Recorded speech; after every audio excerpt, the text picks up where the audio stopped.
And we're live. Welcome back here, folks, to the Scandinavian Corner, a spin-off show from the original deal, which my co-host Troy is actually taking the lead on. So, thank you for having me on your show, Troy. Yeah, you're welcome. This is just a little addition to our main channel here that we have, the corner. Go subscribe to that one as well, because we need people there too. Because Patrick here has a lot of other good, interesting people on there. But this is just more so that we diversify our channel, so that we have a little more traffic, basically, because we're not gonna lie here. I mean, over the past few months, we haven't seen a lot of growth, so we are willing to try as much as we can muster to get more views, to get more subs, and to get more traffic. Actually, we have seen some growth the last month. Oh, interesting. We are actually up over 10 subscribers for February alone, I believe. Wow. But I assume that might be because we are keeping pumping out those episodes like a damn machine, right? And for you guys, I want to apologize for that, because that is kind of going a little against what the corner is standing for. But I guess I was just a little blinded in the Joe Rogan zone in the beginning of his podcast, where he was uploading 20 episodes a week or something. Yeah, which is just a lot. Because if any of you, my 1,100 subs I have on this channel, if any of you guys like what we're doing in this episode and in the last one and in any future episodes, go over there and subscribe to the main channel as well, so that Patrick here can also get some more subs. If you like our content. And without further ado, let's get into the today's topic, which is the writing process. Yeah. We have touched base on this before, and I am what I firstly want to say about the writing process, and you can correct me if I'm wrong, but it is a lot about patience. And to an extent with a lot more than anything else in life, because if you are a writer writing stories, you will hit walls. You will continuously hit walls, because you're going to ask yourself, okay, how am I going to finish this chapter? What's actually the character development going to be for these characters in the book, right? And definitely. And what's even more is that it's not only the character. If you're a good writer, it's not only the character development for your main characters, right? There is also a minor character development that should be baked in there for your other side characters in the book. Like how they are affected by the main character's choices and so on, right? Of course, it varies a little bit whether we're talking about a genre fiction novel or genre fiction genre, or a literary fiction genre. Which is actually what I have been reading up on lately, as my new hobby, if you will, or new life purpose, if you will, if I may be so bold and go so far. It is actually a very interesting genre, because if I may talk about that for a while. It is my own podcast, so I can do that. I'm so used to being the co-host here. Now it is actually me being the co-host. It is. But if you have any questions about this, about literary fiction, about the collaborative writing, I'm engaging in a group.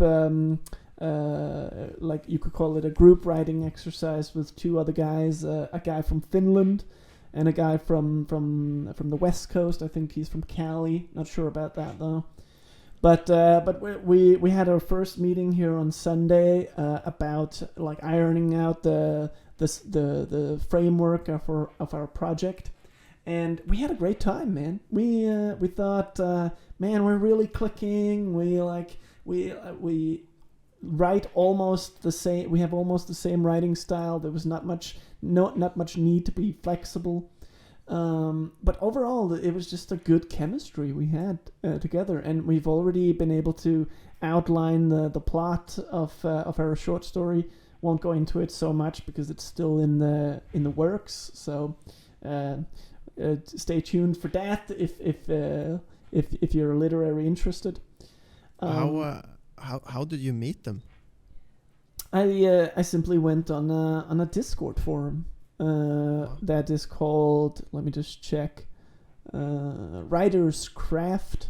No, I think I actually met them on a Writer's Structure, right? Wow. So okay, man. Okay, well, shout out to Discord because like that is a great platform to meet people. I mean, like, I met a lot of people or a lot of the guests that we have on the corner on Discord. Yeah. Like for instance, you remember Andrew? Oh, yeah, I heard a couple of podcasts with him. Yeah, I met that guy on I think it was on an entrepreneur finance channel on Discord, right? And I just like out of the blue asked, hey man, you want to be a guest on the corner? And he was like, yeah, sure, man. Yeah, I mean, yeah. You gotta also like, I'm just amazed by how epic Discord is, for lack of a better word. How epic Discord is to connect with people all over the world. I mean, if you are interested in a certain subject, you just have to go on Google and search my subject Discord servers, and then you will be able to find like-minded people. Yeah.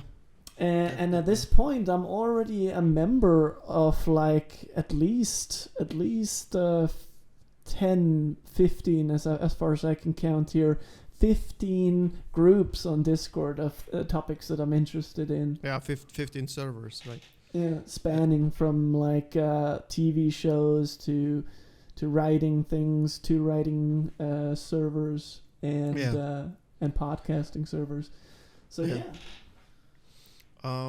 Man, like I like one thing about that you're writing in a group, like to just get back on topic a little, is that it has to be a little more simple, I'm imagining, than if you're writing the story by yourself, because you have each other to lean, you have each other to lean on, you have each other to spar on.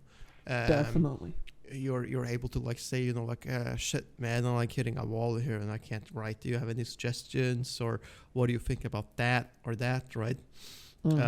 And by having that, then you are preventing yourself from going into a writer's depression mode, where you're simply just digging yourself a hole that you can't get up out, or that you can't dig yourself out of, right? Yeah. So that way, like I'm amazed. I have never even heard about it before. Like that you're writing a story in a group. It's called collaborative writing. Just to reiterate, a wonderful idea. Wonderful.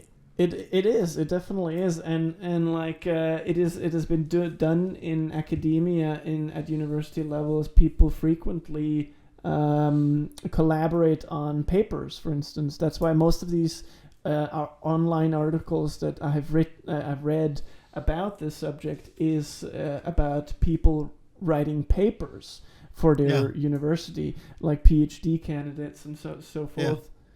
But I mean, I can't, like, you can easily transfer it, and that's what I believe too. You can easily transfer it to fictional writers as well. Because the skills are largely the same. They're all intertwined in this big spider web, right? Yeah. Where you can use to basically reach the same goal, or same goal-ish. Definitely. But yeah, and how do you find writing? Is it fascinating?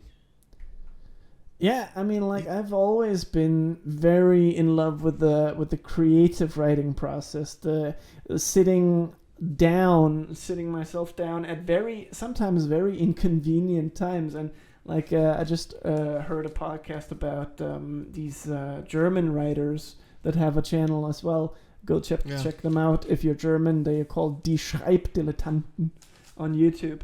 Who were just talking about, one of them was just quoting a famous philosopher who said, writing, and of course I'm not literally translating this, but it goes something like, writing is one of the most inconveniently time managed tasks, so that you will often, especially when you just, because writing essentially is a creative process, or at least the idea writing, where when you get an idea at an inconvenient time, you sit yourself down and you write, and even if you don't have time for it, because you just have the idea in your brain that needs to come out right now.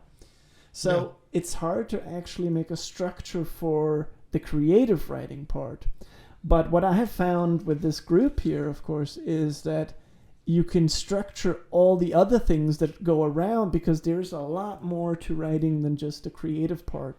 You have all this, you have especially the editing part, where you need to read a lot, especially of the others. If you're writing in a group, you have to read a lot of the other authors in your group in order to then make edits to suggest it. And in my, like, as I've come to found, editing is actually almost as important as the creative part, maybe even more important, because you need to, by editing, you get a second perspective on it, and you are able to really refine the story so that it becomes natural and realistic to people, or engaging to people. Of course. That editing part goes much easier, I have found, when you are in a group with other people. I don't know if that just answered your question. No, it makes sense. It makes sense. It completely makes sense, because because you have people that you can spar with and all this, and you have people that you can more importantly plan what you're going to execute with, right? Yeah. But I'm a little unclear about, like, how are you structuring it? Are you like each taking different characters, or writing your own chapters, or is it a book of several different stories? That was actually also my initial idea with this collaborative writing. I actually called it cooperative writing when I first had the idea, because I didn't even know collaborative writing already existed when I got the idea. So when I wrote the idea out, I was actually picturing just how would it look, and I'm going to share this because I want more people to discover this. I thought, how would it look like if you have 3 different authors who all are good at writing, maybe even exceptional at writing, but you have so much that one author will get overburdened by writing a novel. Then you just take 3 authors who are good at writing, and then you take one of them is the main author who like writes all the environmental descriptions, the scene, the philosophical considerations and stuff. And then you have another one who writes the thoughts and feelings and actions of character 1. And then you have the second one who writes the thoughts and feelings and philosophies of character 2. And then you see how that will create like a ping pong effect, especially if the characters are having a dialogue. That's the most interesting part here, because then you get a very realistic, like, especially if each author has written their character in a very nuanced way, and if they know their character well and what the character would say, then you get a very realistic picture of how would it actually sound if this author writes this character's lines versus, like, just imagine it. You have one author writing a paragraph, of something that the character has said, then the other author reads that with his character in mind and then has to reply to that. Doesn't that give a much better and much more realistic outcome than if it has to be the same author who writes both dialogue options? It does, because you know how because like then you have built up the character's arc, and how he's like how he's thinking, how he would react in certain situations, and his stance in life and so on, and his actions then would have to reflect this persona of the character, right? Yeah, exactly. So what he says, or what you write that he says, has to reflect his persona, and that does give a realistic result of your book, if I'm allowed to call your work a book. Well, it's actually a short story. We don't want to shoot too high to begin with, and then figure out that this is crap anyway. Because I can give away a very little thing about the theme at this point, but I can say that it has become, especially because the others were more interested in writing like a crime story with illicit drugs. It was actually based on a story example I wrote in one of my ideas. Wow. But then they twisted it into like a story about illicit drugs, and we have the theme of alcohol addiction too. So it has taken a little bit of a darker turn, but still with a positive twist there that I'm not going to spoil now. All right. So the characters are involved in illicit drugs and alcohol abuse. Yeah, exactly. And wow. It's but we haven't really ironed out that much yet. Like at this point, it has just been more of the plot, the topics of interests, the themes and ideas that we've jotted down. It has been pretty much just the brainstorming phase to begin with. So breaking it down, what it's all about right now is to put some meat on the bones of the story. Yeah, exactly. Before you start writing it. Yeah. That sounds epic, man. I just could continue to think about how many fascinating writers there has been in the world throughout the ages. Yeah, exactly, and also how many individualistic and solo writers there have been that have wanted that would have been better in a collaborative group effort, but haven't had the opportunity that we have today with the internet and with networking, with Discord, as we have. That's true, but I also believe that a lot of writers are lone wolves, if you know what I mean. That they simply can't function together with other people when it comes to writing something. Because if you were going to jump in and tell what's the Harry Potter author's name? J.K. Rowling. If you were going to jump into J.K. Rowling, and she was on her laptop on the train and saying, maybe you shouldn't call the kid Harry Potter. Maybe it shouldn't be a boy at all. I don't think your criticism would have been well received. No, right. Probably not. So a lot of them are lone wolves, and I think it is kind of a little ties into what you're writing about in yours, because what it means that they are lone wolves could also implement that they are drug abusers or alcohol abusers, because I believe that it is very easy to resort to drugs or alcohol when you are a lone wolf writer. Oh yeah, but that's maybe a little bit of a different topic, but nonetheless relevant. Yeah, but interesting. Quite of an interesting parallel there from our characters that we have written, and then ourselves. Because like I don't think the people that I talk to have a problem with alcohol, and I don't think I have one myself. Of course, but yeah, there are people that do. I mean, like, think about like Ernest Hemingway. That guy was a hardcore alcoholic, slamming Cuba Libras every day.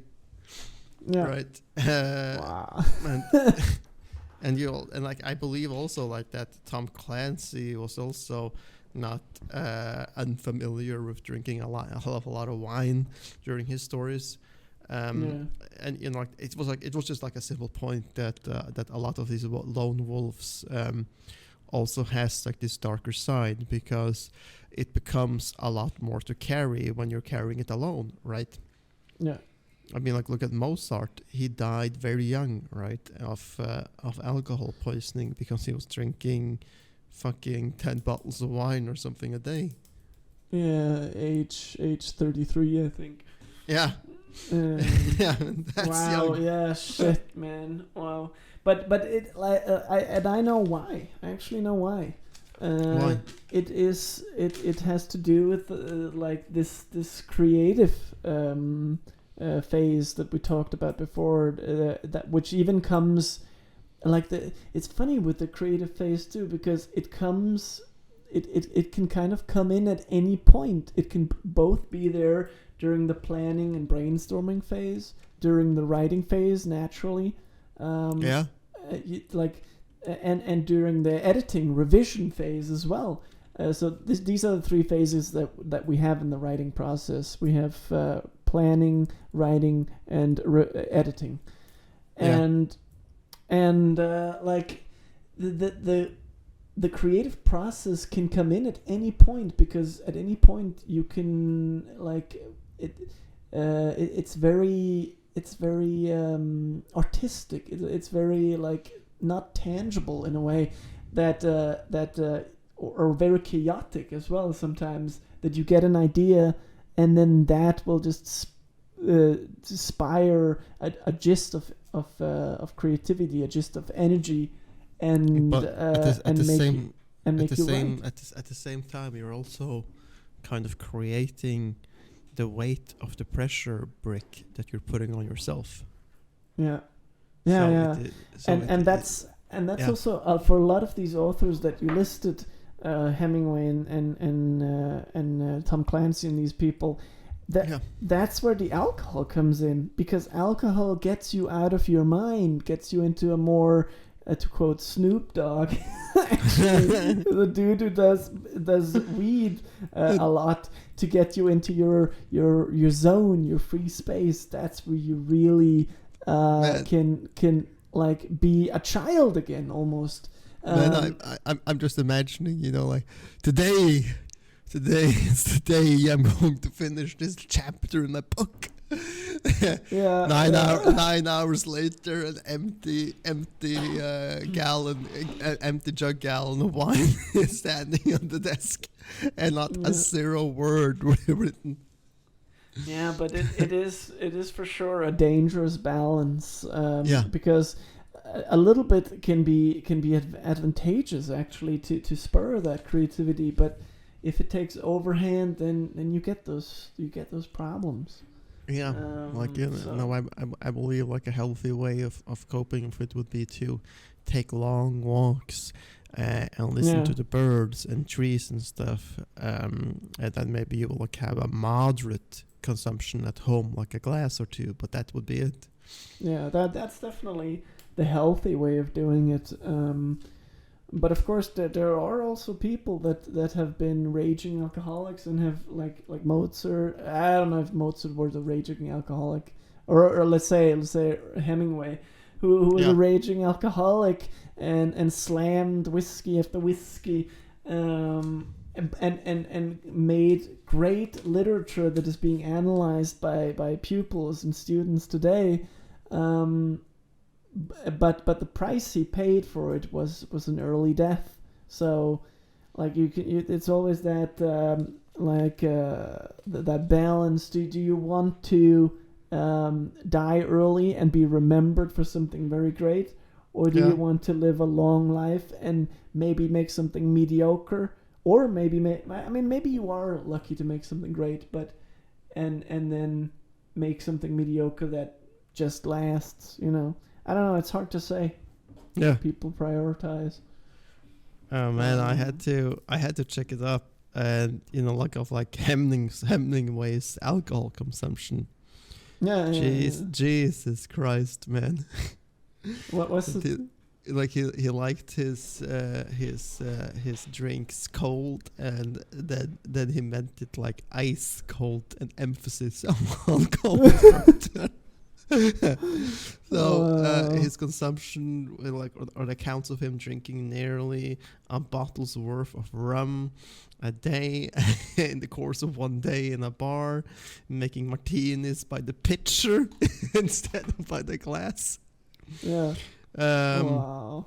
And various other exploits, hinting to that he might have been into other stuff than just alcohol.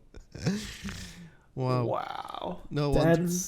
That's a lot, man. I mean, but again, this is the what do you call it? There's a different word for it than balanced. The equation that you have to make up for yourself. Do you want to make something great with your alcohol consumption and then die earlier, or do you want to live longer and have a healthy life and then take your writing in moderate amounts, like just take it easy with the writing? I mean, you can I'm sure you can do great things with like that too. So I would prefer the second opinion. Just take it easy with, especially when you're in a group, to emphasize that again. Group writing is, especially because you don't have to, I mean, you have to, obviously there's certain elements that everybody has to agree on, like the character and the main plot, like we're doing right now. Characters, plot, themes, what the message of the story is. Like that should be something that everybody has to be on top of. But if we're talking about like revising certain sections of the actual text of the novel, then I think like you could just have, for instance, if writer 1 has created paragraph 3, 6, and 9, then he could revise paragraph 4, 7, and 11, and then totally be oblivious to 5, 8, and 12, for instance, because you have that structure of author 1 revises author 2, author 2 revises author 3, and author 3 revises author 1, so that you have like a circular motion. Like back to what I was. I'm sorry for like stepping on you a little bit, but I just want to take a quote from Hunter S. Thompson. I hate to advocate drugs, alcohol, violence, or insanity to anyone, but they have always worked for me. Yeah. And if you don't know the author, like, he's dead now. He put a shotgun in his mouth a few years ago. But anyways, this dude fucking drank like nearly 70 to 90 of those small airplane bottles, of liquor a day. Wow, those like what is in there, like 4 centiliters? Yeah, 4 centiliters. So like a double or something, a crazy amount, right? So that his most by the famous, way, in fluid ounces, that's 1.35 US fluid ounces. Yeah, I think like so something like insane like that. In his best-selling stories, such as Rum Diary and Fear and Loathing in Las Vegas, is heavily based on drugs and alcohol. Yeah. And like I believe, like this was like a crazy guy, man. Like fucking went on a ride with Hell's Angels across America to write a book on them. Oh, shit. Wow. So Yeah, but that's a good actually that's a good point, because it shows what kind of things you have to get yourself into, what kind of situations you have to get yourself into sometimes to spur that creativity. Yeah, man, it is. Yeah. And It's yeah. Yeah, that you have to get yourself into like a certain mode to spur this persona, and like to be able to be that persona, right? Yeah. And apparently, like this guy. So this guy was a heavy alcoholic, but he must have been like really, really functional in order to maintain all this, right? Yeah. So, like, apparently he preferred whiskey, Chivas Regal with the morning newspapers, and wild turkey every chance he got. Oh. And that was apparently like with his first novel, and with his second novel, then it was like all about rum. Wow. Oh, man. Well, man. like I don't know, man. Personally, like what I to make it a little bit more personal now, what I like to when I write or when I edit and revise and read the other authors is just not having any drink at all. But when I do write, I do like a good scotch as well. To spur well, it. if it's just for the taste, then I think it is. Then I think it is fine. But if you're like actively drinking to become drunk, that's when it becomes a problem. Yeah. Like I would not have more than one or two scotches when I drink. Right. I hate drinking to the point where that you can feel it influencing me, that you can feel that the balance is off, right? So I rarely, or as good as rarely, or never do it, like think like that. It's once a year or something, right? But yeah, man, like we're coming up on an end here, right? We're going to end it on 35 today, so like we have. I think so. We have like 3 more minutes to say some ending thoughts on the writing process here. I'm thinking if there's anything we left out for this episode. I mean, obviously we could keep talking about this subject for even an hour yes, we could do that on a later episode though.